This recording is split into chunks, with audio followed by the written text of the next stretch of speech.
on local government and elections is now in session. Madam Secretary, please call the roll. Senators Gannon, Aye. Crawford, Carter, Coleman, Koenig, Rizzo, Washington, We have a quorum. We have a quorum. Yeah. We have a quorum. Yeah, okay. We have a quorum. We have one bill to hear today. We will start with Senate Bill 210. Senator Bean, when you're ready, you may begin.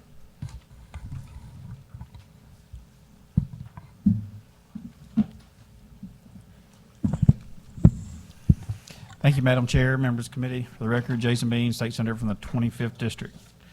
Senate Bill 210 would give Missourians, absentee voters, many of whom are older, have a disability, or are overseas serving their country, an opportunity to correct small errors or omissions on their ballot envelopes so their ballots can be counted. This bill aims to treat absentee voters the same way as voters casting ballots at polling locations who are often given an opportunity to fix small mistakes on their ballots to make sure they count. Under existing law, if an absentee voter accidentally leaves off some information on their ballot envelope or makes a mistake while writing the information down, their ballot will be rejected without the opportunity to fix the mistake. The current rule doesn't give them the same protections as voters at polling locations. If voters at polling locations have errors on their ballots, the tabulation equipment will generally notify them, and the election workers will help them correct the problem so their ballots count.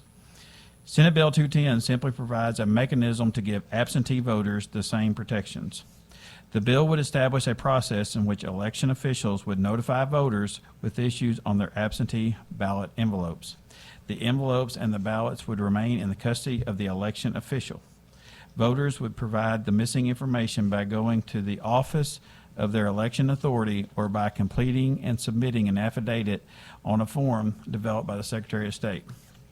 Voters making corrections would not have access to their actual ballots and would be expressly forbidden from making any changes to their selections. Likewise, election officials could not remove the ballot from the envelope and would not know any of the voters' selections during the correction process. 31 states already have laws providing a system of notifying absentee voters of minor issues and providing an opportunity for corrections. Within the past few years, states like Kentucky and Texas have enacted such laws. The process of correcting issues on a form prescribed by the state election officials proposed by Senate Bill 210 is similar to the ones that have been in place in Florida and Ohio since 2014 to provide tens of thousands of voters a secure process to make their ballots count. With that, be happy to answer any questions. Any questions for the senator? Yeah. Senator Washington?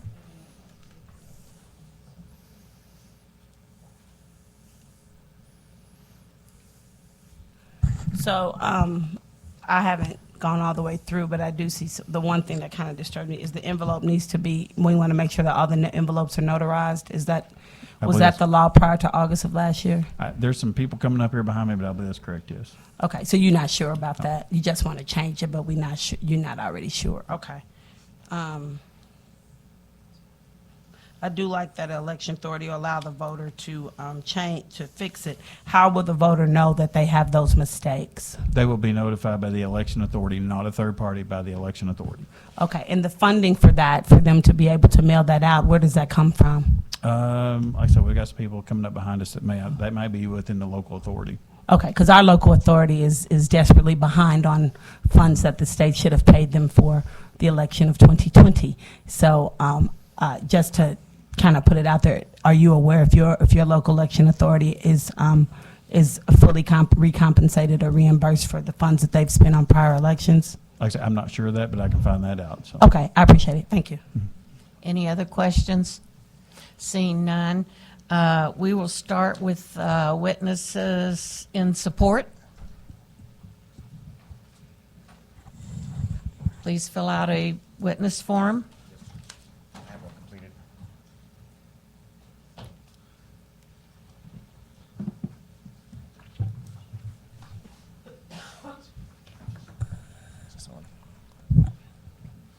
Madam Chair, Senators, thank you for the opportunity to address the committee.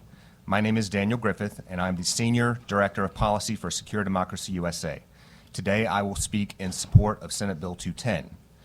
Secure Democracy USA is a nonpartisan, nonprofit organization that works to build confidence in our elections and improve voter access across the United States.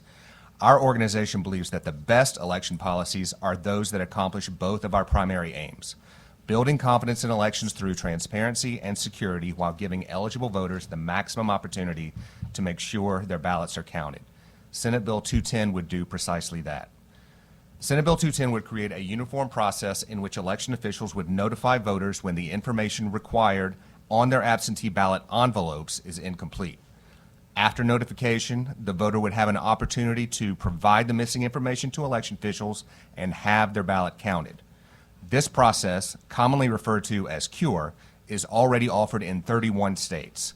States like Florida and Ohio have provided this opportunity to voters for nearly a decade. And in the past 2 years alone, 8 states, including Texas, Kentucky, Indiana, Louisiana, and North Dakota, have enacted legislation like Senate Bill 210 to establish a CURE process for their voters. Texas and Kentucky specifically included a CURE provision in bills that were designed specifically and aimed at election integrity. As I mentioned, Senate Bill 210 and CURE processes generally offer the twin benefits of voter access and election security. The bill would give Missouri's eligible absentee voters, many of whom may be homebound seniors, voters with disabilities, or active duty service members and their families, assurance that their votes will not be rejected for an inadvertent mistake without them having an opportunity to fix the issue. The bill would also enhance the security of the absentee voting process.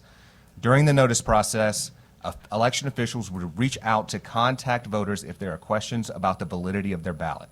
Voters can then provide election officials with verification that the ballot in question is indeed theirs or not.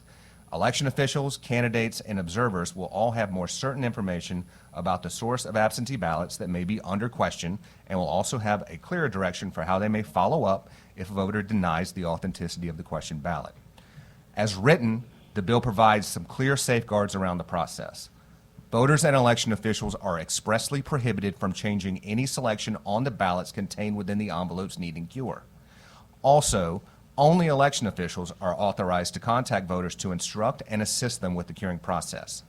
Beyond these safeguards, the bill certainly leaves room for local and state officials to cooperate to craft a process that is secure and easy to administer. In closing, I urge the committee to report Senate Bill 210 with a do-pass recommendation. I thank the chair and the committee for the opportunity to speak today, and I'm happy to answer any questions you may have. Any questions for the witness? Seeing none, thank you. We will continue with those in support. And just a reminder, each witness will have 3 minutes. And next, in support.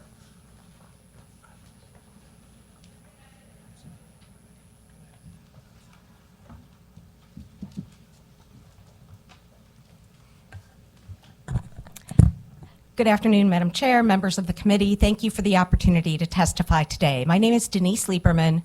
I'm the Director and General Counsel of the Missouri Voter Protection Coalition, which is the nonpartisan state voting rights table in Missouri. We're comprised of approximately 60 affiliated organizations statewide that work to advance the right to vote in Missouri through public policy, strategic litigation, and election protection. We're here today in support of Senate Bill 210, which would allow Missouri voters the opportunity to cure minor errors or omissions on their absentee ballot envelopes. This provides a needed fix to voters who cast ballots by mail who may have inadvertently missed a checkbox or other information on the outer ballot envelope.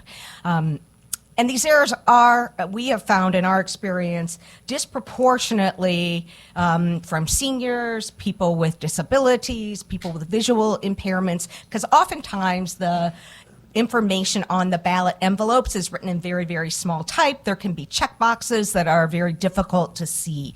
In 2020, my organization filed a federal lawsuit to to require the state of Missouri to provide voters the opportunity to cure minor omissions on absentee ballot envelopes. Now, this was at the same time that we were in the midst of the COVID pandemic, where Missouri had expanded opportunities for voters to cast ballots by mail.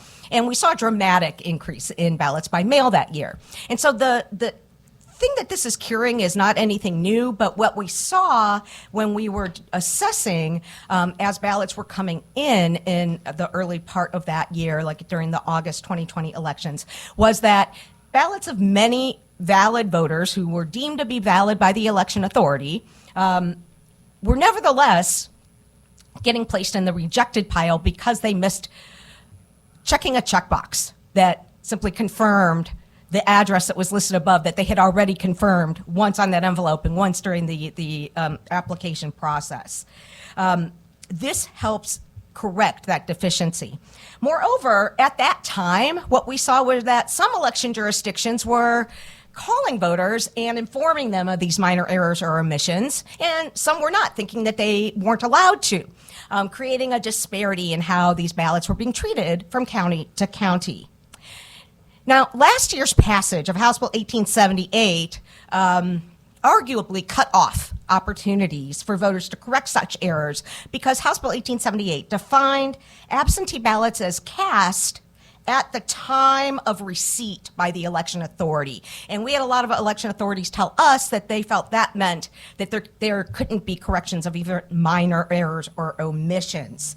And what I And your wanted to... time is up, ma'am. Okay.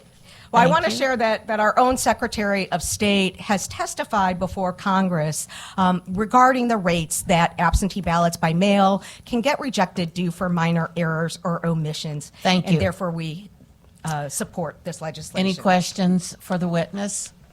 Seeing none, next in support.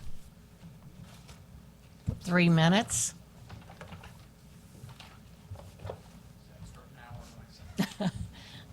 First word out of your mouth. Madam Chair, members of the committee, Alex Eaton, registered lobbyist for the Secure Elections Project. We would like to go on record in support of Senate Bill 210. Appreciate Senator Bean bringing this forward, and at a respected time, happy to take any questions, but I think the previous witnesses did a great job of explaining why this is necessary. Any questions for the witness?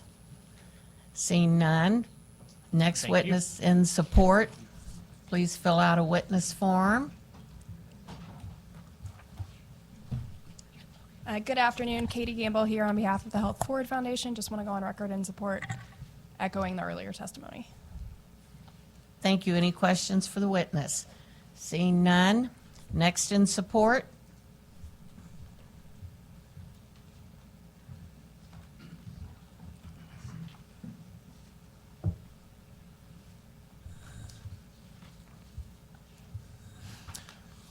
Madam Chair, members of the committee, thank you for holding a hearing today on SB 210.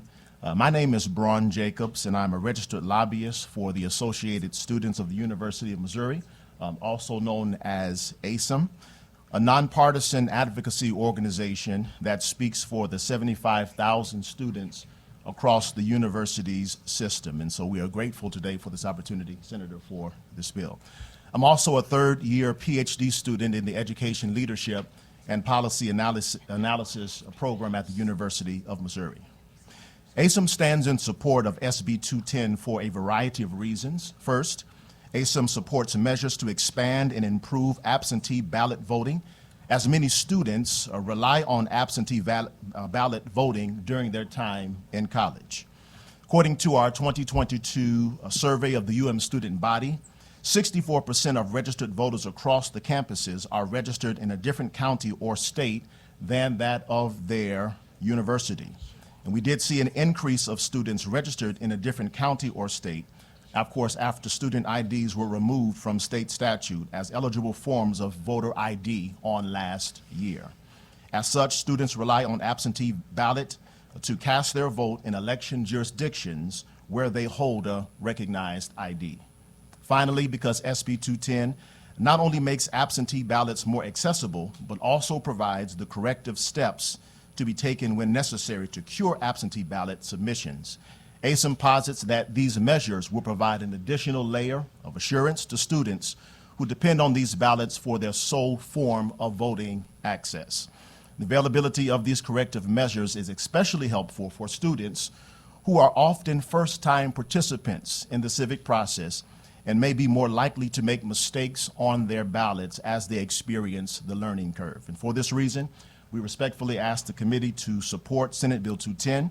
If you have any further questions about the impact of this legislation on students, I'd be happy to speak to that. Thank you very kindly. Thank you. Any questions for the witness? Seeing none. Next in support.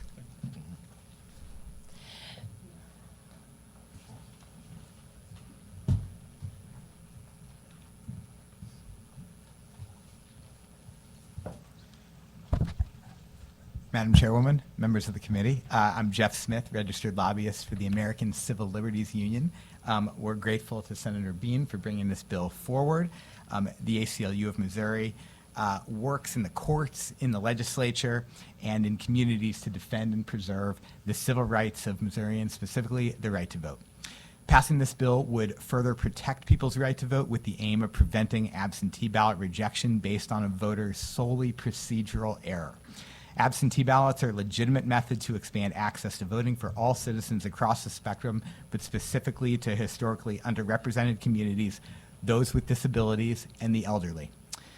Unfortunately, those absentee ballots are 3 times as likely to be rejected than ballots cast in person. And our own Secretary of State, Jay Ashcroft, has testified in the U.S. Congress to this effect. He said, and I quote, "What we see in Missouri is that in every election, 2 to 3% of ballots received by mail are rejected. Perhaps the voter completed the ballot envelope correctly, or the voter's signature incorrectly, or the voter's signature didn't match. Maybe the ballot scanner didn't properly read the ballot, but for every 50 mail-in ballots cast by voters, at least one of them doesn't count. For every 50 of those voters, at least one is disenfranchised." So that is our Secretary of State testifying in front of Congress, and we agree with that assessment. Accordingly, the ACLU urges you to support Senate Bill 210. Thank you. Any questions for the witness? Seeing none. We're going to make a motion to go into executive session. Do I have a second? All in favor?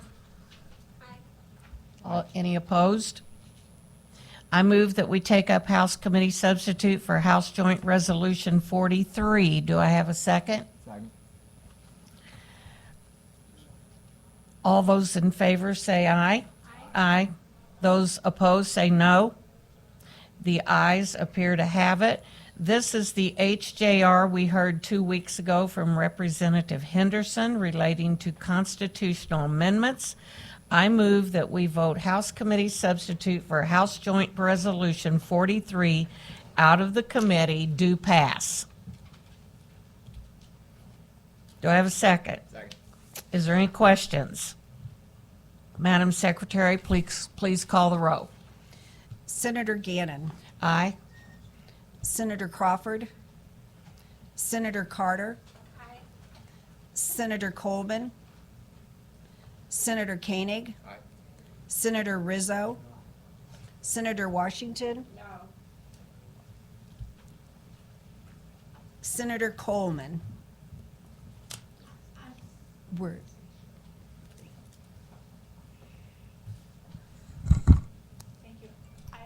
I apologize. I'm trying to be in 2 committees at once.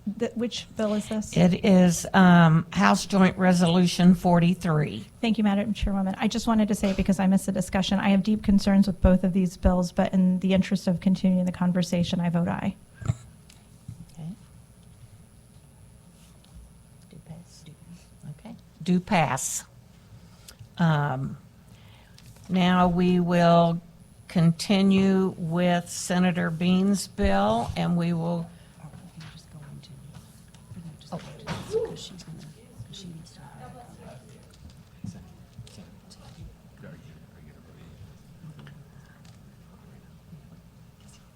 Okay, where are we? Okay, I move that we take up Senate Joint Resolution 28. Do I have a second? All those in favor say aye. Those opposed say no. The ayes appear to have it. This is the SJR we heard 2 weeks ago from Senator Carter relating to the approval of constitutional amendments. I move that we vote Senate Joint Resolution 28 out of committee do pass. Do I have a second? Is there any discussion? Madam Secretary, please call the roll. Oh, excuse me, I'm sorry. Senator Coleman. Thank you. I just wanted to say again that I have concerns about House districts. Each bill had deep concerns about, but I think that continuing the conversation is appropriate on the floor. So I'll be supporting this bill in committee. Thank you. Okay. Thank you. Madam Secretary, please call the roll. Senators Gannon, Aye. Senator Crawford, Senator Carter, Senator Coleman, Senator Koenig, Senator Rizzo, Senator Washington. Do pass. Okay, now let's get back to Senator Bean's bill, and we will begin with those opposed. Okay. I need to make a motion that we are out of executive section. Second. Okay.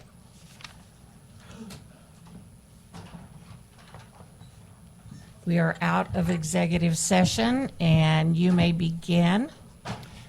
Thank you, Senator Gannon and senators of the committee. Scott Clark, Deputy Chief of Staff to the Missouri Secretary of State's office, here in opposition of Senate Bill 210. As I think it was stated earlier, this would change what was passed in House Bill 1878 last year. House Bill 1878 last year addressed this issue to remove any confusion from clerks who might have been reaching out to clerks who were not reaching out at all. It made it consistent all through the state. Every clerk was operating now with the same understanding and interpretation of the statute. And so this would change that. One of the things that I would like to note in doing a little bit of quick research, so if we look at our 2022 data, roughly 1% of absentee ballots that were cast were rejected. Of that 1%, the breakdown for reasons of rejection, including not signed, not notarized, and received too late, so it did not arrive in time before Election Day, would equal about 90% of those ballots for the total rejection reasons. 33% did not show up before 7 p.m. on Election Day. And so curing those would be next to impossible because they would not arrive before Election Day.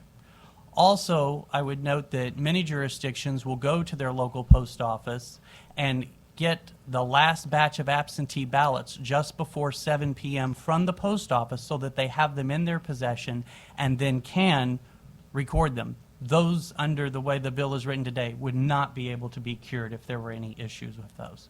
So our office is happy to work with the senator. We have been in conversations with him. We want to continue to solve what problems we can, but I just wanted to share that information with you all, that we are unfortunately opposed to the bill and would be happy to answer any questions. Any questions for the witness? Senator Carter? Thank you. Can you please state again who you work for? So I work for the Secretary of State's office. I'm the Deputy Chief of Staff. Thank you. Any other questions for the witness? Seeing none.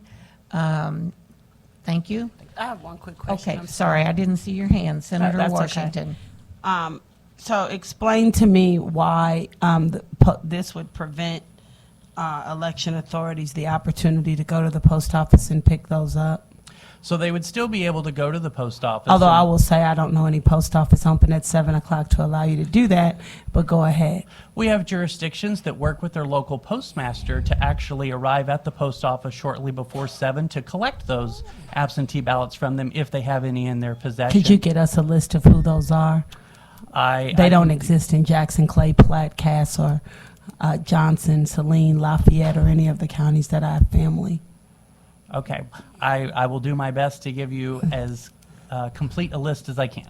Okay, thank you. I do know for sure that the city of St. Louis and the county of St. Louis have arrangements to meet with their local postmaster. Okay. if you could get me that. But now, then go back to why does this block that? Sure. So any of those absentee ballots that would be collected in that last moments of election day, those would not have any opportunity to be cured if they were rejected for any reason. So as this bill is written, those would not be able to be cured. Can they be cured now? Under current law, no, there is no curing allowed. So no harm, no foul, right? I think that if we look from a standpoint of equal application, then those whose ballots arrive on election day do not have the same opportunity of curing as someone whose ballot may arrive, say, in end of October. But today, as it stands, in light of 1878, they still wouldn't be able to cure it on the same day, right? That's correct, but we would But they treat could everybody still the cure it same. ahead of time the way it is that we treat now, right? Under current law or under the proposed? Both.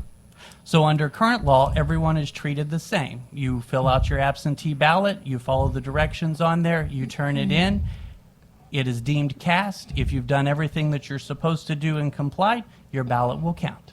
And how does this change that? So in this particular case here, in the event that you do not fill out your information correctly, and let's say you do that the first part of October, then there is that second chance opportunity, right? But for somebody who mails it in, if it is received on the last day, they do not have a second chance opportunity as the person who might mail it from Saline County in the first part of October, right? And it doesn't arrive until Election Day, that person doesn't have the same equal opportunity as someone who mails it from Kansas City at the same time, but it gets there sooner to the election authority. But they don't have that now, right? That's correct. Everyone's treated Right. the In same. fact, they have to mail it in because, like, say if someone from the nursing home wanted to drop them off, they're no longer allowed to do that under 1878, right? I'm sorry, can you say your question again? You know, prior to 1878, if there was one that wanted to drop off all of the people in the nursing home's ballot for them, that has been prevented, correct? So they have to all mail them in now, right? I believe that under 1878, if more than 10 requests come from the nursing home, the election authority then will send out a bipartisan team and vote those individuals who are voting absentee. Okay, if they have the manpower to do that. Yes. Okay, thank you. Any other questions for the witness? Seeing none. Next in opposition. Seeing none. Informational purposes only. Seeing none. Final comment, Senator? Madam Chairwoman, members of the committee, thank you very much. Thank you. Okay. And this concludes the committee hearing on local government and elections.